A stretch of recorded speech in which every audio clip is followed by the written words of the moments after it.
Hi everyone, chào cô chú anh chị em.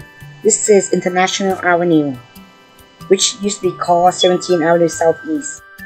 Đường này lúc trước gọi là 17 Avenue Southeast, nhưng bây giờ đổi tên thành là International Avenue. Khi mình nhìn từ phía trên xuống á, thấy hoàn toàn khác hẳn luôn ha. When you're in this area, you have to worry about finding a grocery store. There's a variety of food that you can shop for, but if you want a quicker meal, no problem, because there's a lot of them in this area. Fast food that is. Cô chú anh chị em nào mà có tới Calgary chơi thì đừng lo vấn đề mà không có nhà hàng Việt ha. Từ Việt tới Tây đầy đủ. Còn đi chợ ha, khỏi lo. Chợ Việt Nam, chợ Tây gì cũng có hết. Cho nên khỏi lo mà không có chợ Việt Nam ở đây ha. Khu này cũng rất là nhiều.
When you look down from up here, totally different when you're on the ground.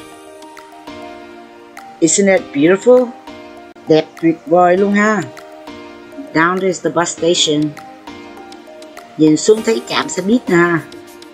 This bus station is quite new, because it's only been a few years old. Cái trạm xe buýt này cũng mới lắm, mới cắt lên vài năm nay à.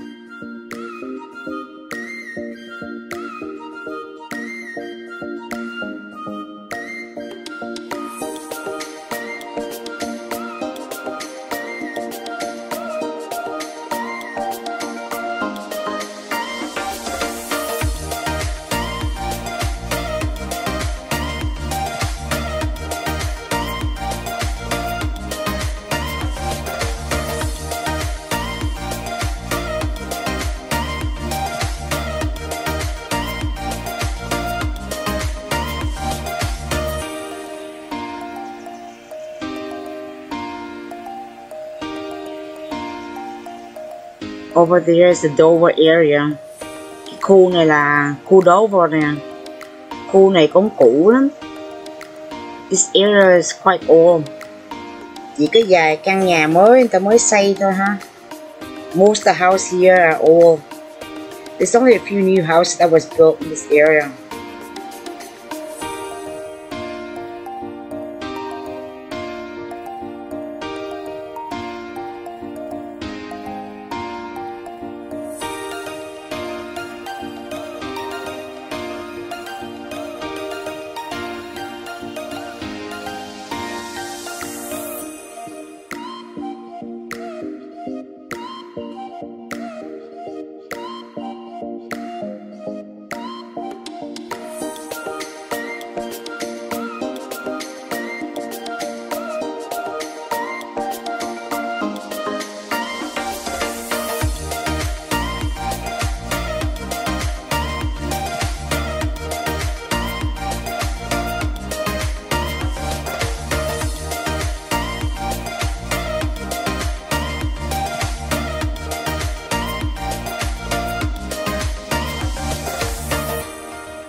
You see those buildings way down there?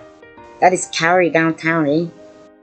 Mọi người thấy mấy cái building nhoi nhoi lên tuốt dưới đó, đó là trung tâm của thành phố Calgary ha.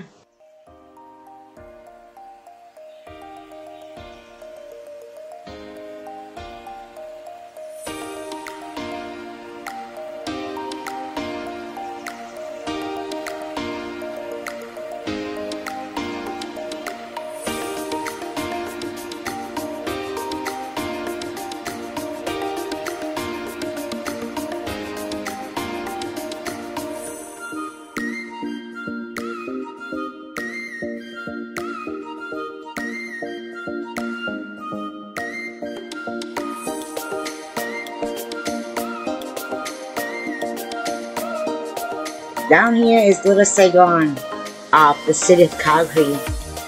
Ở dưới này gọi là khu Sài Gòn, Sài Gòn nhỏ của thành phố Calgary.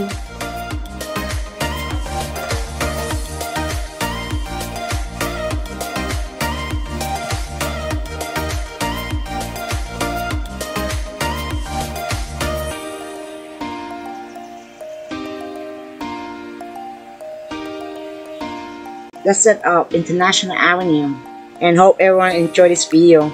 Video của mình tới đây xin chấm dứt. Hy vọng mọi người thích cái video này ha. Thanks everyone for tuning in.